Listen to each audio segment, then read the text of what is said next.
दोस्तों, target with PS Parihar channel में आपका स्वागत है। आज के इस वीडियो में हम लोग बात करेंगे यूपी ट्रिपल एससी की सी टेट की और बीएड वर्सेस बीटीसी मामले की। तो वीडियो को जल्दी से लाइक कर दें, शेयर कर दें और जिन छात्रों ने चैनल को अभी भी सब्सक्राइब न किया हो तो जल्दी से सब्सक्राइब कर लें ताकि आप लोगों को भी इसी प्रकार की ऑथेंटिक अपडेट सबसे पहले मिलती रहे। आगे बढ़ने से पहले आप लोगों को एक प्लेटफॉर्म के बारे में जानकारी दे दूं। ये प्लेटफॉर्म रीलेवल अनअकैडमी का, जहां पर आप एक सिंपल सा टेस्ट दे करके अपनी मनचाही जॉब प्राप्त कर सकते हैं। यहाँ पर सभी तरीके के जो ग्रेजुएट्स हैं वो टेस्ट दे सकते हैं और अगर आप पहले से जॉब कर रहे हैं तो भी आप लोग इस टेस्ट को दे सकते हैं। अगर फ्रेशर हैं तो भी आप लोग इस टेस्ट को दे सकते हैं। रीलेवल की जो लिंक है मैंने डिस्क्रिप्शन बॉक्स में दे दिया है। रीलेवल का जो कॉन्टैक्ट है वो 800 से ज़्यादा कंपनियों पर यहाँ पर देख सकते हैं। बहुत सारी कंपनियाँ हैं, क्रीड है, स्पाइनी है, जोमकार है, मेसो है। और रीलेवल का एक साल का रिकॉर्ड है कि रीलेवल ने एक साल के अंदर 1300 से ज़्यादा छात्रों को नौकरी दी है, 1300 से ज़्यादा फ्रेशर्स को नौकरी दी है। 40 लाख तक का हाईएस्ट पैकेज छात्रों को मिला है। और ये टेस्ट जो है उसमें बहुत सारी कैटेगरीज है, कोई भी कैटेगरी आप लोग चुन सकते हैं और टेस्ट दे सकते हैं। टेस्ट में अगर आपको सुधार लाना है तो उसके लिए कुछ कोर्स भी यहाँ पर उपलब्ध है। ऐसे ही एक फ्रेशर थे, एक छात्र थे प्रतीक प्रकाश, जिनकी आप लोग यहाँ पर फोटो देख रहे हैं, ये ट्वीट आप लोग देख रहे हैं।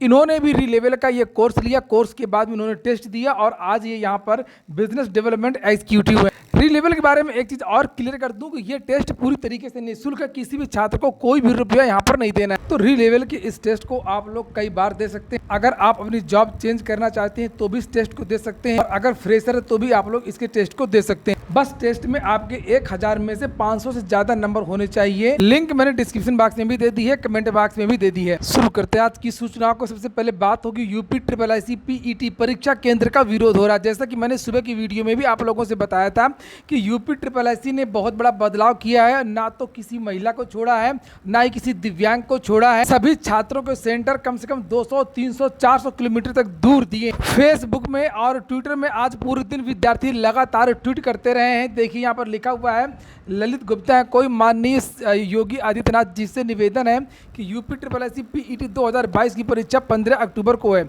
इस बार छात्र छात्राओं के परीक्षा केंद्र 200 से लेकर के 250 किलोमीटर दूर तक बनाए गए हैं, जिससे 50% से ज़्यादा विद्यार्थी परीक्षा देने नहीं जाएंगे। कृपया परीक्षा केंद्र बदलवाएं। और यहाँ पर छात्रों का ये भी कहना है कि कुछ महिलाएं प्रेग्नेंट हैं और कुछ महिलाएं, यहाँ पर देखिए लिखा है, कुछ महिलाएं माँ भी हैं, उनके छोटे बच्चे भी हैं। ये जो महिलाएं हैं वो कैसे इतनी दूर तक जाएंगी परीक्षा देने की। और सही बात तो यहाँ पर एक छात्र है आकाश जाटव, उन्होंने लिखी है कि यूपी टीईटी का सेंटर ऐसी जगह भेज दिया गया है जहाँ गरीब स्टूडेंट्स का पहुँचना मुश्किल है, एग्जाम सेंटर को खोजना मुश्किल है।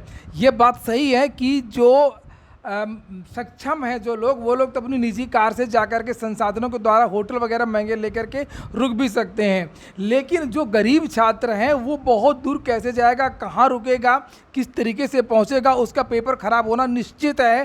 क्योंकि रात भर के चक्कर के अगर वो पहुंचेगा होटल बचाने के चक्कर, उसका तो नुकसान हो जाएगा। या तो ज़्यादातर जो छात्र हैं, गरीब छात्र हैं, ग्रामीण क्षेत्र के जो छात्र हैं, वो तो जाएंगे नहीं परीक्षा देने के लिए। जहां पर लगातार हर भर्ती का पेपर बेचा जा रहा हो और हर भर्ती 5-5, 6-6 साल लंबित हो रही हो, वहीं पर पीईटी का इतनी दूर परीक्षा केंद्र बनाने से तो ऐसा लगता है मुझको कि कम से कम 30 से 40% विद्यार्थी परीक्षा छोड़ सकते हैं। तो इसके बारे में सरकार अभी भी विचार कर सकती है कि अभी 15 तारीख के लिए बहुत दिन है, 15 तारीख के लिए अभी बहुत दिन है। अगर सरकार चाहे तो नए एडमिट कार्ड जारी कर सकती है और इसमें बदलाव कर सकती है। और मैं भी अपने चैनल के माध्यम से ये बात कहना चाहता हूँ कि भले ही उस जिले में परीक्षा केंद्र ना बनाए जाएं, बिल्कुल ना बना जाऊँ उस जिले में, लेकिन उस जिले से जुड़े हुए जो जिले हैं वहाँ पर परीक्षा केंद्र बनाए जा सकते हैं। जैसे प्रयागराज है, प्रयागराज के बहुत सारे छात्रों को भेज दिया गया है अमेठी, आगरा। तो प्रयागराज से जुड़े जो जिले हैं, जैसे प्रतापगढ़ परीक्षा केंद्र बनाया जा सकता है, फतेहपुर बनाया जा सकता है, कौशाम्बी बनाया जा सकता है, इस तरीके से बनारस तक ठीक है। लेकिन प्रयागराज के बहुत सारे छात्रों को बांदा भेज दिया गया है, बहुत सारे छात्रों को इटावा भेज दिया गया है, बहुत सारे छात्रों को आगरा भेज दिया गया, ये न्यायसंगत नहीं है। और अगली जो सूचना है वो है, हजारों छात्रों ने किया लेखपाल महाधांधली पर हजारों ट्वीट। 15,000 को गिरफ्तार करने की मांग की है, 15,000 संदिग्ध, जिसके बारे में समाचार पत्रों के माध्यम से जानकारी दी गई थी। मैंने सुबह की वीडियो में भी आप लोगों से बताया था। आप लोग ये मेरा ही ट्वीट दे सकते हैं, अरेस्ट 15,000 स्कैमर्स इन यूपी लेखपाल, ये आज का हैशटैग था। और एक एक ट्वीट को विद्यार्थियों ने 2800, ये देखिए यहाँ पर 2825 बार रीट्वीट किया है, 934 बार ट्वीट, 934 लाइक किए विद्यार्थियों। तो अगर आप मेरे ट्वीट को सभी को देखेंगे तो लगभग कम से कम 5000 लोगों ने रीट्वीट किया है, सभी ट्वीट को मिला करके। युवा मंच के अध्यक्ष अनिल सिंह ने भी यहाँ पर देखिए ट्वीट किया है और उनके ट्वीट को भी काफी लोगों ने रिट्वीट किया, लगभग 489 लोगों ने रिट्वीट किया है। रोजगार विद अंकित ट्विटर हैंडल से भी ट्वीट किया गया, देखिए लगभग 2200 लोगों ने रिट्वीट किया है। यहाँ ये इनका दूसरा ट्वीट है, उसको भी लगभग 2200 लोगों ने रिट्वीट किया। Ravi P Tiwari target with Alok वाले 453 लोगों ने रिट्वीट किया, 697 लोगों ने रिट्वीट किया है।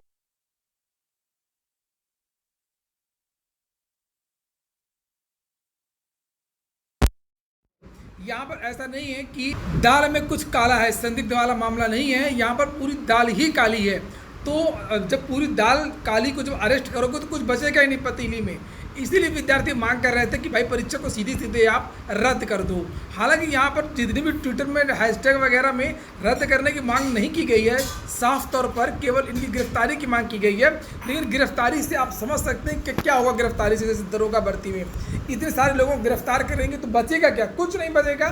तो यही लोगों ने आज मांग की है। युवा मंच ने इसके बारे में एक प्रेस विज्ञप्ति भी जारी की है। इसके बारे में यहाँ पर लिखा कि एसटीएफ जांच रिपोर्ट में पाए गए 15,000 संदिग्ध अभ्यर्थियों को गिरफ्तार करने लेखपाल भर्ती धांधली पुनर्परीक्षा ट्विटर पर छाया रहा। शिक्षकों, अभ्यर्थियों और युवा मंच की ओर से ट्विटर मुहिम के माध्यम से मुख्यमंत्री योगी आदित्यनाथ से 15,000 सालवरों को गिरफ्तार करने, धांधली में संलिप्त अभियुक्तों व शिक्षा माफियाओं को कठोर सजा दिलाने, लेखपाल भर्ती परीक्षा रद्द कर पुनर्परीक्षा की मांग की गई।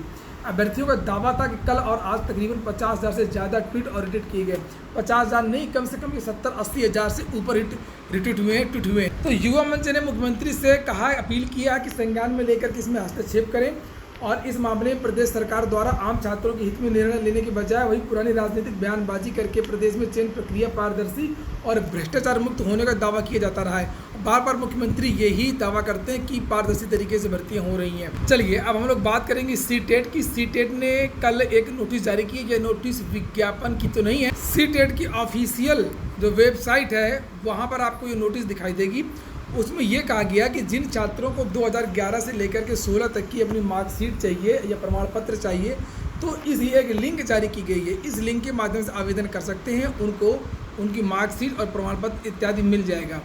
रही बात नोटिफिकेशन की, सीटेट विज्ञापन की, तो उसमें देरी हो रही है। बताया जा रहा है कि कुछ तकनीकी समस्या हो रही है। परीक्षा एजेंसी की तरफ से, जो परीक्षा एजेंसी आवेदन लेती है, जो परीक्षा करवाती है, उसको लेकर कोई कुछ समस्याएं हैं। लेकिन आपको जो विज्ञापन 6 अक्टूबर के आसपास आने की संभावनाएं हैं, ये केवल संभावनाएं हैं। और अब हम लोग बात करेंगे BEd versus BTC, supreme court big update ये है। बीएड वर्सेज बीटीसी मामले की केस आपका लिस्ट हो गया है। 12 तारीख को इसकी सुनवाई हो रही है। 12 अक्टूबर को, पिछली बार 17 अगस्त को सुनवाई डेट लगी थी, लेकिन 24 अगस्त को सुनवाई हो पाई। 24 तारीख को जब सुनवाई हुई थी तो बहुत सारे राज्यों को और एनसीटीई को, एमएचआरडी को, बीएड को, सभी लोगों को नोटिस जारी करने के लिए हाई कोर्ट ने कहा, सुप्रीम कोर्ट ने कहा। 2 चीजें थी। एक तो ये था कि एमएचआरडी ने और एनसीटीई ने अपना काउंटर रिप्लाई नहीं दिया था लिखित रूप में। दूसरा, सभी राज्यों को भी अपनी आपत्ति, अपना आर्गुमेंट देने के लिए कहा गया था। जब तक ये सुप्रीम कोर्ट का जो ऑर्डर है बीएड वर्सेज बीटीसी का, ये क्लियर नहीं हो जाता है, तब तक